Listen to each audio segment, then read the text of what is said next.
आप सब कैसे हैं? मैं उम्मीद करता हूं कि बहुत अच्छे होंगे। मैं आकाश कुमार बढ़ाना आईसीटी वर्चुअल क्लासरूम में आपका बहुत बहुत स्वागत करता हूं बच्चों। और आपको जैसे पता है कि हमारा 10th क्लास का इकोनॉमिक सब्जेक्ट आपका प्रारंभ हो चुका है और उसी में हम लोग साख एवं आपकी मुद्रा की बात कर रहे थे कि मुद्रा क्या होती है, कैसे करेंसी होती है, हम किसको करेंसी कहेंगे, कौन जारी करता है, कौन उसका निगमन करता है, कौन उसका नियंत्रण करता है, कैसे मुद्रा आपके छपती है, क्या उसकी विधियां हैं, किस प्रकार के कानूनी आपके प्रावधान हैं, उन सब के विषय में हम लोगों ने अपने चैप्टर के माध्यम से पढ़ा, उसको जाना, उसको देखा।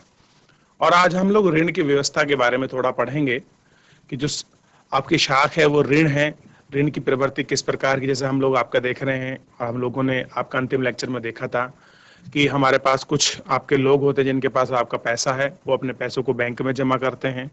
क्लियर है? बैंक उनको कुछ आपका ब्याज देती है। उसी प्रकार जब बैंक के पास आपका पैसा जमा हो जाता है तो केवल 15% ही बैंक अपने पास आपका नगद के रूप में रखती है, जो लोगों की देनदारी होती है, जो लोग मांग जमा को स्वीकार करती हैं बैंक, और जो उन लोगों को अपना पैसा लेने के लिए आते हैं। बाकी जो शेष पैसा बैंक के पास होता है, जो आपके कुछ आपके ऋणदाता होते हैं, कुछ लोग आपका ऋण लेने के लिए आते हैं, बैंक उनको ऋण देती है, ऊंची ब्याज दरों पर आपका ऋण देती है, और बैंक को इसके बीच काफी जो होता है आपका उस दरों पर ऋण देने से उनको लाभ होता है। क्लियर है? तो उसका जो एक आपका सिस्टम था बैंक माध्यम से हम लोगों ने अपने चैप्टर के माध्यम से आपका समझा, उसको देखा, उसको जाना। क्लियर है बच्चों? तो अब हम आज जो है जो आपके ऋण की जो आपकी व्यवस्थाएं हैं उसके विषय में जो अन्य आपकी जानकारियां उसको हम लोग पढ़ेंगे, उसको देखेंगे। चलिए ज्यादा समय लेते हुए सीधे हम लोग चलते हैं डिजिटल बोर्ड की तरफ। देखिए बच्चों, साख की दो विभिन्न स्थितियां, यानी साख मतलब ऋण, और उसकी क्या देख रहे हैं हम लोग? दो विभिन्न स्थितियां देख रहे हैं। ठीक है? कौन सी स्थितियां हैं उनको हम देख रहे हैं, उनका अध्ययन हम लोग अपने चैप्टर के माध्यम से करेंगे। उनको एक चीज करके हम लोग सारे को बहुत अच्छे से उन सब की चीजों की जानकारी हम लोग अपने चैप्टर के माध्यम से जुटाएंगे, ताकि हम हर एक चीज को बहुत अच्छे से आपका पढ़ पाए और उसको जान पाए कि क्या स्थिति आपकी बनी हुई है। देखिए, हमारी रोजमर्रा की गतिविधियों में ऐसे बहुत से लेन देन होते हैं जहां किसी ना किसी रूप में ऋण का प्रयोग होता है। कह रहे कि जो हमारी आपकी डेली लाइफ है, जो हम अपना जीवन जी रहे हैं, उसमें किसी न किसी रूप में हमको क्या पड़ती है? पैसा उधार लेना, आपका ऋण का प्रयोग की आवश्यकता पड़ती है। ऋण यानी कि उधार से हमारा तात्पर्य है एक सहमति से, यानी कि ऋण का मतलब क्या है? तात्पर्य एक सहमति। कैसी सहमति? आइए इसको देखते हैं। जहां साहूकार कर्जदार को धन, वस्तुएं या आपके सेवाएं मुहैया कराता है। जो आपका साहूकार है वो कर्ज देता है किसी व्यक्ति को, किसी वस्तु के लिए, किसी चीजों की आपकी सेवा मुहैया कराने के लिए, और बदले में भविष्य में कर्जदार से भुगतान करने का वादा करता है। और क्या बोलता है कि आप जो मुझसे कर्ज ले जा रहे हैं, आप मुझसे वादा कीजिए कि आप मेरा कर्जा एक समय पर उस समय तक आप मेरे को लौटा देंगे। अब हम दो उदाहरणों को देखते हैं और उनकी जो आपके ऋण की भूमिका होती है, आप हम दो एग्जाम्पल समझेंगे और उसी एग्जाम्पल के माध्यम से हम इन सब चीजों को बहुत अच्छे से आपका देखेंगे और जानेंगे। देखिए, अब से 2 महीने बाद त्योहार का मौसम है, यानी कि अब से 2 महीने बाद आपका क्या है? आपका त्योहार का मौसम है। जैसे मान लीजिए आपकी दीपावली आने वाली है, ऐसे समझिए। और जूता निर्माता सलीम के पास शहर के एक बड़े व्यापारी से 3,000 जोड़ी जूते की मांग आती है। यानी कि एक आपका सलीम व्यक्ति है जो आपका शू मेकर है, उसके पास क्या होता है? 3,000 जोड़ी जूतों की मांग आती है कि आपको 3,000 जोड़ी जूते बनाकर देने हैं, जिसे उसे 1 महीने के अंदर पूरा करना है। और कैसा करना है कि 1 महीने में उसको पूरा करना है। उत्पादन के काम को समय पर पूरा करने के लिए सलीम को सिलाई और चिपकाने के काम में आने वाले के लिए अतिरिक्त मजदूरों की आवश्यकता है। अब सलीम को चाहिए कि अगर मैं 1 महीने में आपके सारे जूते पूरे कर दूं, तो जो आपका सिलाई करने के लिए और जूते को जो आपका चिपकाने के लिए जो आपके मजदूर है, उसकी उसे एक्स्ट्रा मजदूरों की जरूरत पड़ेगी। ठीक है? उसे कच्चा माल भी खरीदना है। इन सभी खर्चों को पूरा करने के सलीम सलीम दो स्रोतों से ऋण ले सकता है। अब देखिए, जो से आपका जूतों का जो ऑर्डर है उसको वो पूरा करना है, या उसमें जो आपका लेबर चाहिए, उसको जो कच्चा माल चाहिए, उसके लिए जो आप अगर वो पैसे ले तो उसके पास दो मीडियम है उन पैसे लेने के लिए। देखते हैं, पहला वह है चमड़ा व्यापारी को चमड़ा अभी देने का आपका प्रस्ताव रखता है और बाद में भुगतान करने का वादा करता है। कह रहे कि आप मेरे को चमड़ा दे दो, जो आपका भुगतान होगा मैं आपका बाद में पेमेंट कर दूंगा। दूसरा, वह बड़े व्यापारी से 1000 जूतों की के लिए अग्रिम भुगतान के रूप में नगद कर्ज लेता है। अब दूसरा ऑप्शन ये है, जिस आदमी ने 3000 जोड़ी जूतों का ऑर्डर दिया है उससे बोल दे कि 1000 जोड़ी जूतों के जो पेमेंट बनती है आप मेरे को एडवांस में दे दीजिए, मैं आपकी वहां पूरी कर दूंगा जैसे हो जाएंगे। तो 3000 जोड़ी जूतों का जो आपका पैसा बनेगा, जो पेमेंट होगी, आप उसमें से घटा लेना। क्लियर है? उसके पास ये तरीका है। तथा महीना खत्म होने से पहले पूरा ऑर्डर पहुंचाने का वादा करता है। और क्या बोलता है कि जैसे महीना अंतिम होगा उससे पहले पहले मैं आपको जूते का जो ऑर्डर है वो आप तक पहुंचा दूंगा। क्लियर है बच्चों? महीने के आखिर में सलीम जूते पहुंचाने में कामयाब होता है। और होता क्या है कि आखिर में जो था, जो महीने का लास्ट आया, उस तक जूता पहुंचाने के लिए कामयाब हो गया। उसे अच्छा खासा लाभ भी होता है और वह उधार लिए गए धन की अदायगी भी कर देता है। अब उन्हें कहाँ धन लिया होगा उधार? जो उसको आपका कच्चा माल चाहिए था, उसको जो अतिरिक्त आपके मजदूर चाहिए थे, आपके सिलाई चिपकाई करने के लिए जो उसको सामान की आवश्यकता थी, उन सब चीजों के लिए वो क्या कर सकता था, जो ऋण लिया उनको वो आपका बहुत पूरा कर सकता था। ठीक है, आगे देखिए। सलीम उत्पादन के लिए कार्यशील पूंजी की जरूरत को ऋण के द्वारा आपके पूरा करता है। कह रहे जो आपका सलीम है उसके उत्पादन के लिए, उसका जो अपना प्रोडक्शन है उसके लिए जो आपको कार्यशील पूंजी की जरूरत है वो ऋण द्वारा उसको पूरा करता है। यानी कि जितने उसको पैसे की जरूरत थी वो कार्यशील पूंजी जिसके माध्यम से वो अपनी चीजों का प्रोडक्शन कर सकता है, उत्पादन कर सकता है। क्लियर है? ऋण से उत्पादन के कार्यशील खर्चे तथा उत्पादन को समय पे आपका पूरा करने में मदद करता है। वह अपनी कमाई बढ़ा पाता है। और होता क्या है, जो उसकी कमाई है वो उसको बढ़ा पाता है। इस प्रकार ऋण एक महत्वपूर्ण तथा सकारात्मक भूमिका अदा करता है। और कह रहे कि इस प्रकार जो आपका ऋण है वो क्या करता है, एक महत्वपूर्ण आपकी सकारात्मक जो अदायगी है वो उसको पूरा करता है। अब देखिए दूसरा हम लोग आपका देखते हैं कि पहला मौसम का त्योहार, तो आपका त्योहारों का मौसम है उसकी स्थिति में पढ़ा। दूसरा हम इसको देखते हैं, सपन की समस्या। अब देखिए, एक छोटी किसान सपना अपना 3 एकड़ भूमि पर आपका मूंगफली उगाती है। कितने एकड़ भूमि पर? 3 एकड़ भूमि पर क्या चाहती है कि वो आपकी मूंगफली उगाए। ठीक है, वह इस उम्मीद पर कि फसल तैयार होने पर कर्ज को अदा कर देगी। यानी कि जैसे उसकी फसल रेडी हो जाएगी, आपकी तैयार हो जाएगी, जितना उसने कर्ज लिया है उस कर्ज की अदायगी वो उस पैसे के आधार पर आपका कर देगी। खेती के खर्चों के लिए साहूकार से ऋण लेती है। साहूकार समझते हो? जो आपका गांव में, शहरों में, आपका कस्बों में जो आपका लोगों को ब्याज दर पर आपका जो पैसा मुहैया कराते हैं, उन व्यक्ति को हम साहूकार, जमींदार, क्लियर है, या फिर आप कहिए कि जो बनिया है उनको हम बोलते हैं। फसल पर कीटनाशकों के हमले से फसल बर्बाद हो जाती है। होता क्या है, जो आपके आपके कीड़े होते हैं, जो आपके कीटनाशक होते हैं, उनका अटैक हो जाता है और पूरी फसल बर्बाद हो जाती है। हालांकि सपना फसल की महंगी कीटनाशक दवाई आपका छिड़कती है, उससे कोई खास फर्क नहीं पड़ता। वह साहूकार का कर्ज लौटाने में असफल रहती है और साल के अंत में कर्ज की बड़ी रकम बन जाती है। अब देखिए, उसने मूंगफली के खेत करने के लिए 3 एकड़ के लिए जो उसने मूंगफली उगाई थी उसमें साहूकार से उसने ऋण लिया कि मेरे को बीज की आवश्यकता होगी और अन्य बहुत सारी चीजें हैं जिनकी आवश्यकता होगी, तो उसके लिए वो साहूकार से ऋण, आपका ऋण लेती है और अपनी फसल को उगाना प्रारंभ करती है। और क्या सोचती है कि जैसे मेरी फसल तैयार हो जाएगी, फसल तैयार होने पर मैं फसल को बेच दूंगी और जिससे मैंने ऋण लिया है मैं उसको उसकी अदायगी कर दूंगी, तो मेरे को भी लाभ हो जाएगा और जो मैंने कर्ज ले रखा वो भी मेरा समाप्त हो जाएगा, वो भी निमट जाएगा। इस दृष्टि से वो अपना काम करती है। अब होता क्या है कि जितने भी आपके छोटे मोटे ये आपके कीड़े मकोड़े होते हैं, ये उसकी फसल को नष्ट कर देते हैं, और नष्ट करने के बाद उसकी फसल नष्ट हो जाती है।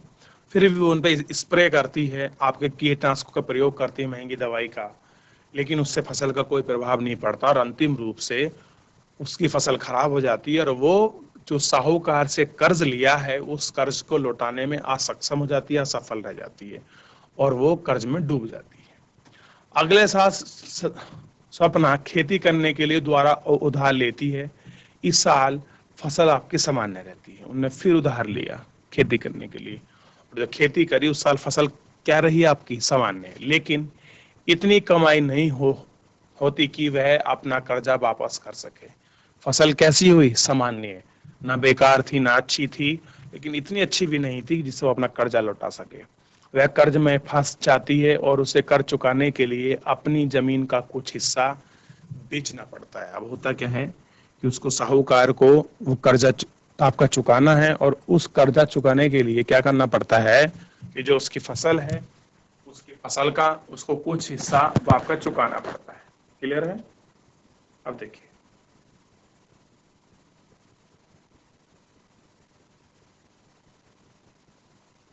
देखिए बच्चों, आपने सलीम की स्थिति को पढ़ा, जो आपने सपना की स्थिति को पढ़ा, तो दोनों की स्थिति बहुत अलग थी, और दोनों की स्थिति को हम लोगों ने जाना कि एक का समय पर काम आपका पूरा हुआ, प्रोडक्शन अच्छा हुआ, तो जो उसका कर्ज उसने लिया था वो उसको आसानी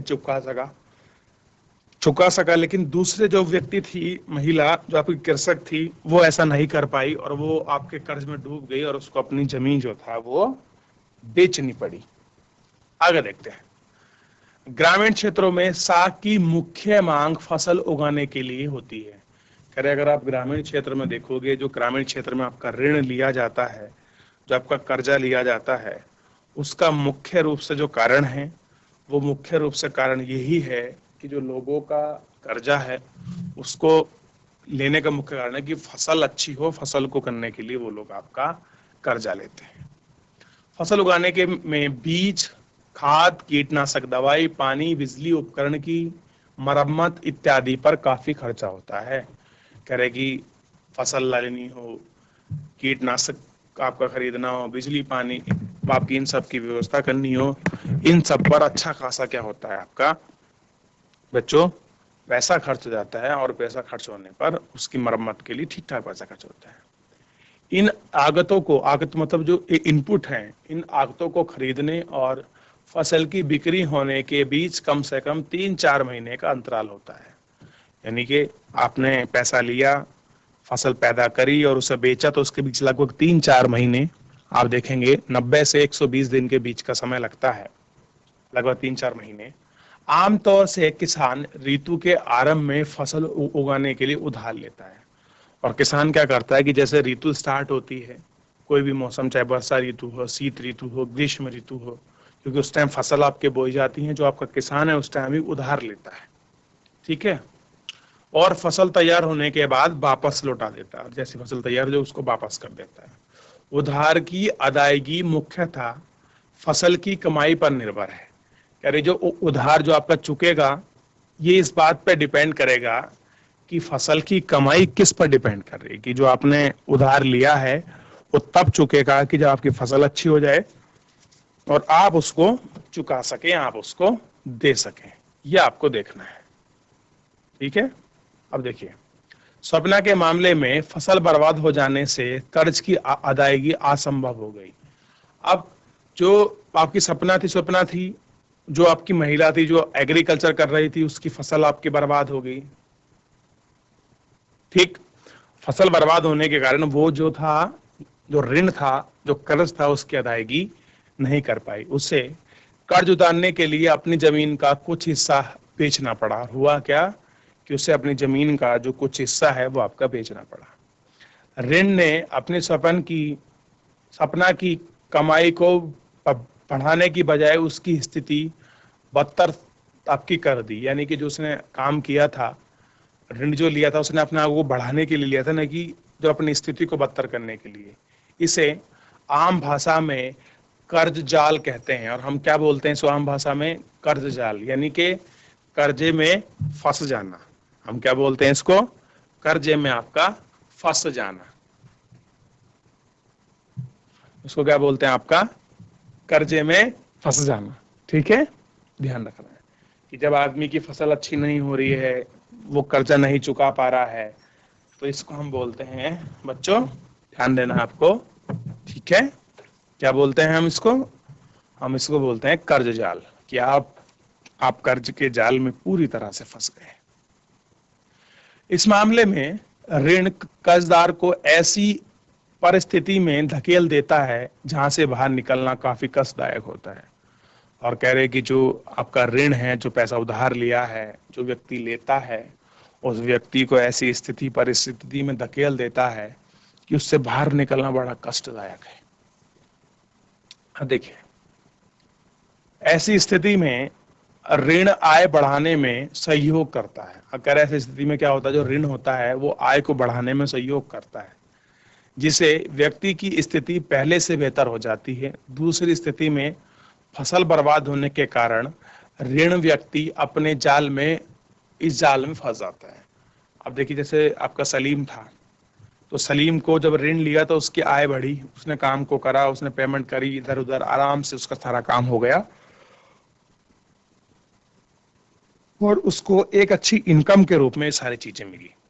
लेकिन जो जो महिला, जो व्यक्ति आपका कृषि कर रहा था, उसकी फसल अच्छी ना हुई, खराब होने पर, सामान्य होने पर जितना उसने कर्जा लिया था वो उसका वापस ना कर पाया और उस जाल में आपका फंस गया। क्लियर है? स्पष्ट है कि उसकी स्थिति पहले की तुलना में बदतर हुई। ऋण उपयोगी होगा या नहीं, यह परिस्थिति के खतरे और हानि होने से प्राप्त सहयोग की संभावना पर निर्भर करता है।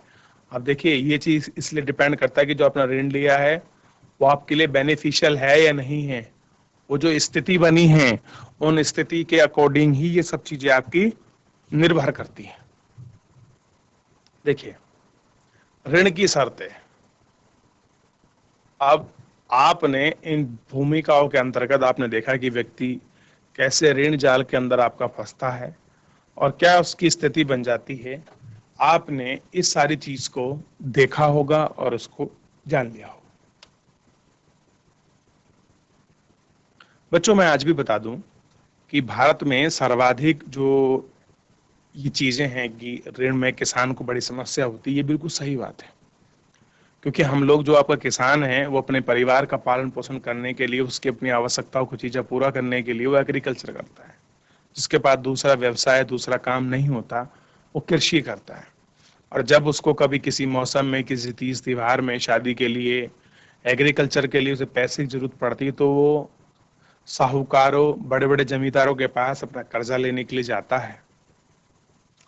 और उस कर्जे को ना चुका पाने के कारण बहुत महंगी ब्याज दर और इतना ऋण लेने के कारण दर साल वो बढ़ता चला जाता है। साहूकार जमींदार के बलपूर्वक कार्य करने से, अपना बलपूर्वक पैसा मांगने से मजबूर होकर उसे अपनी जमीन का कुछ हिस्सा, कुछ टुकड़ा उसको बेचना पड़ता है, तब वो कर्जे से मुक्त होता है। क्लियर है? लेकिन अगर आप वर्तमान स्वरूप में देखेंगे तो सरकार ने अब आपका किसान क्रेडिट कार्ड और बहुत सारी ऋण सुविधा ऐसी बनाई है कि अब अगर किसी व्यक्ति को कोई कर्ज चाहिए तो वो बैंक के पास जा सकता है, बैंक से ऋण ले सकता है और बैंक उसकी क्या करती है, आर्थिक सहायता करती है। और समय समय पर सरकार उसको छूट भी प्रदान करती है, सब्सिडी प्रदान करती है और कई बार सरकार जो है उस ऋण को भी आपका माफ करती है। देखिए, हर ऋण समझौते में ब्याज की दर निश्चित कर दी जाती है। कह रहे हर एक ब्याज की स्थिति ऐसी आती है जहाँ जो ऋण होता है उसकी ब्याज की दर हम लोग निश्चित की जाती है। अब हम ऋण की शर्तें पढ़ रहे हैं कि आपको जो ऋण मिलेगा, ब्याज मिलेगा, किन शर्तों पर मिलेगा। देखिए, जिसे कर्जदार महाजन को मूल रकम के साथ अदा करता है। यानी कि मान लीजिए आपने 1000 रुपए लिए और आपको 7% ब्याज की दर पर आपको पैसा मिला, तो 1000 रुपए तो आपका मूल है, वो तो आपका देना ही है। आप देखिए, अगर आपने 7 महीने में लौटाए तो 7×7=49 रुपए, यानी कि 1049 रुपए आपको, जिससे आपने कर्जा लिया है, महाजन को लौटाना पड़ेगा। यानी कि 1000 रुपए तो मूल रहा, 49 रुपए आपका ब्याज हो गया। ऐसे मानिए का 7% था तो। क्लियर है? और इससे ज्यादा ही बढ़ता है। ठीक, क्या आपको ध्यान रखना है। इसके अलावा उधारदाता कोई समर्थक ऋणधार यानी गिरवी रखने के लिए की मांग कर सकता है। आप ऋण लेने गए, साहूकार कहेगा मैं आपको किस आधार पर ऋण दूं, तो आपको आधार बताना पड़ेगा कि आप मुझे इस आधार पर ऋण दीजिए। तो वो कहेगा कि आपको अपनी कोई चीज गिरवी रखनी पड़ेगी, क्योंकि तभी तो मैं आपको फेथ करके ऋण दूंगा। आपने ऋण वापस नहीं किया तो मैं कहाँ जाऊंगा।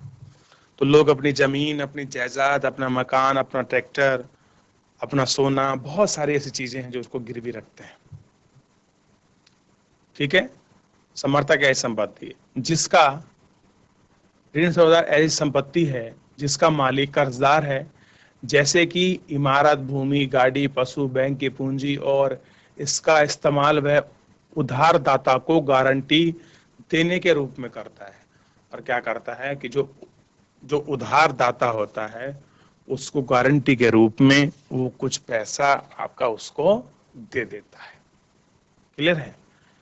जब तक कि ऋण का भुगतान नहीं हो जाता, यदि कर्जदार उससे उधार वापस नहीं कर पाता, तो उधारदाता को भुगतान प्राप्ति के लिए संपत्ति, समर्थक, ऋण उधार बेचने का अधिकार होता है। अब देखिए, अगर जिस व्यक्ति ने ऋण लिया है अगर वो उसका ऋण नहीं चुका पा रहा है, तो जो ने संपत्ति उसने गिरवी रखी है उसको वो ऋण उस संपत्ति को बेच देता है। उस संपत्ति को बेचने का हकदार है। क्लियर है। जैसे कि जमीन, बैंकों में जमा पूंजी, पशु इत्यादि समर्थक, ऋण और उधार के आम उदाहरण हैं जिनका उपयोग कर्ज लेने के लिए किया जाता है। कह रहे कि पशु वसु बहुत सारे ऐसी चीज है आपका जिनका प्रयोग इन सब में आपका किया जाता है, जिनसे आपका ऋण लिया जाता है। क्या लिया जाता है? आपका ऋण लिया जाता है। ठीक है, ये आपको ध्यान रखना है। इनसे क्या लिया जाता है? आपका ऋण लिया जाता है। अब देखिए, आपको कुछ चीजें आपको देखना है, कुछ चीजें वो आपकी समझनी है। अब देखिए, ब्याज दर, समर्थक ऋणदार आवश्यक कर्ज कागजात और भुगतान के तरीकों को सम्मिलित रूप से ऋणों की शर्त कहते हैं। किस ब्याज दर पर ऋण मिलेगा, किस आधार पर मिलेगा, क्या चीज सिक्योरिटी के रूप में रखनी पड़ेगी, क्या कागजात में आपको लगाने पड़ेंगे, उस प्रकार से ही आपका जो है बिल का जो भुगतान है वो आपके बिल का भुगतान इसमें होता है। और इन सब चीजों को हम लोग आपका ऋण की जो शर्तें हैं, हम ऋण की शर्तें बोलते हैं कि ये क्या है, ये आपके ऋण की आपकी शर्त है, यानी कंडीशन है कि आपको इस आधार पर ही ऋण मिलेगा। अब देखिए, आप बैंक में जाइए तो बैंक में सबसे पहले आपको कारण बताना पड़ेगा कि मेरे को ऋण चाहिए। कहेंगे ठीक है, आपको ऋण चाहिए, आपको ऋण मिलेगा। आपको किस लिए चाहिए, कारण बताइए कि मेरे को खेती के लिए चाहिए, मेरे को यंत्र, कोई ट्रैक्टर खरीदना है, कोई मशीनरी खरीदनी है। ठीक है, आपको उसके लिए मिलेगा। आपको गारंटी के तौर पर क्या रखेंगे? वो कह देगा कि मैं ट्रैक्टर के कागज रख दूंगा, अपनी जमीन के कागज रख दूंगा। उसके साथ आपको गारंटर की आवश्यकता होगी जो आपको जानता हो कि ये, हाँ मैं इसका विश्वास लेता हूँ कि ये व्यक्ति हमारे गांव में है और आपका कर्जा लौटा देगा। ऐसे गारंटर की आवश्यकता होती है। फिर एक ब्याज मिलती है कि आपको इतना रकम इस ब्याज दर पर आपको दिया जाता है और आपको ये मूल है और ये ब्याज लगाकर टोटल इतना जमा करना है। तो ये सारी स्थिति हो जाती है। अब देखिए, ऋण की शर्तों में एक ऋण व्यवस्था से दूसरी ऋण व्यवस्था से काफी फर्क आता है। यानी कि एक ऋण व्यवस्था और हम दूसरी ऋण व्यवस्था की बात करें तो उनमें काफी क्या आता है? फर्क आता है। कर्ज की शर्तें उधारदाता और कर्जदाता की प्रकृति पर निर्भर करता है। कह रहे जो कर्जदार है, जो उधारदाता है, जो उसकी प्रकृति है, उन सब चीजों पर निर्भर में अंतर आता है। अगले माह ऐसे उदाहरण के लिए दिए गए हैं जहां विभिन्न ऋण व्यवस्थाओं में ऋण की शर्तें अलग अलग है। कह रहे बहुत सारे ऐसे एग्जाम्पल हैं जिन एग्जाम्पल के माध्यम से आप देखेंगे कि जो ऋण व्यवस्था है, जो उनकी शर्तें हैं वो कैसी हैं? अलग अलग हैं। सबकी क्या शर्तें हैं? अलग अलग हैं। ठीक है।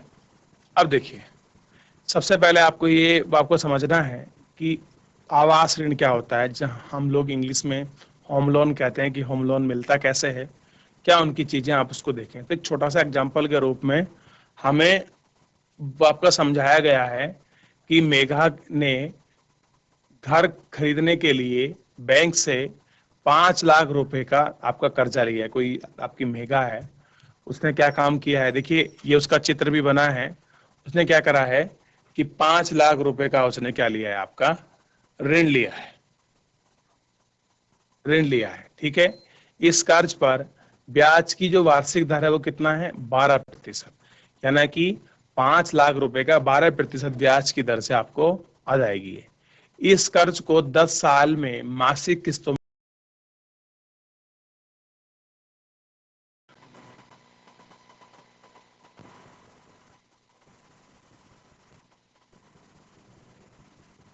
12% ब्याज की दर पर 5 साल आपको 5 लाख रुपए को 10 साल की मासिक किस्तों में आपको लौटाना है। मेगा को बैंक से लिया गया कर्जा लेने से पहले अपनी नौकरी और वेतन संबंधी रिकॉर्ड दिखाने पड़े। यानी कि बैंक से 5 लाख रुपए लेने के लिए उसको ये अपने सारे वेतन संबंधी जो रिकॉर्ड हैं वो दिखाने पड़े। बैंक नए घर के सभी कागज ऋणदार के रूप में आपका रख लेता है, जिन्हें मेगा द्वारा ब्याज समेत कर्ज लौटाने को वापस किया जाएगा। यानी कि मेघा को अगर चाहती है कि मेघा कि उसके कागज उसको वापस मिले, उसको वापस मिलने के लिए उसको क्या करना पड़ेगा आपका बच्चों, सबसे पहले जो उसने अपने कागज बैंक के पास गिरवी रखे हैं उन कागजों को आपका वापस तब मिलेंगे जब उसको पूरा जो आपका कर्जा है वो आपका चुका देगी। क्लियर है। तो हर कर्ज की जो आपकी प्रकृति है, जो नेचर है, वो कैसा है, अलग अलग है, ये हम लोगों को देखना है। तो बच्चों आज के लेक्चर में इतना ही, क्योंकि जो आपका समय है वो आपका समाप्त हो रहा है। और हमने आज के लेक्चर के अंदर ये देखा, जो आपका साख है, जो आपका ऋण है, जो उधार है, किस प्रकार से हम ले सकते हैं और कैसे ऋण हमारी आय को आपका बढ़ोतरी करता है और कैसे आय से हम ऋण जाल में आपका फंस जाते हैं। एक महिला जो आपकी कृषक थी उसका एग्जाम्पल लिया, एक व्यापारी था आपका सलीम जो आपका शू मेकर था, उसके एग्जाम्पल के माध्यम से हमने इन आपका सारी चीजों को समझा, उनको जाना और उनको देखा। और महाजनों, साहूकारों और बैंकों में ऋण व्यवस्था, उसके तौर तरीके सब अलग अलग होते हैं और सबके नियम अलग होते हैं। किसी को गारंटी तौर पे कुछ रखना पड़ता है, किसी को नहीं रखना पड़ता है। इस तरह की चीजें हम लोगों ने ऋण से संबंधित अपनी सारी चीजें इस विषय में जान ली थी। क्लियर है। तो बच्चों आज के लिए इतना ही, मिलते हैं नेक्स्ट लेक्चर में। अगर किसी बच्चे को डाउट है तो लाइव जुड़कर अपना कमेंट सेक्शन के माध्यम से, चैट के माध्यम से आप हमको अपना प्रश्न भेज सकते हैं। चलिए, मुझसे जुड़ने के लिए बहुत बहुत धन्यवाद। आपका दिन शुभ हो।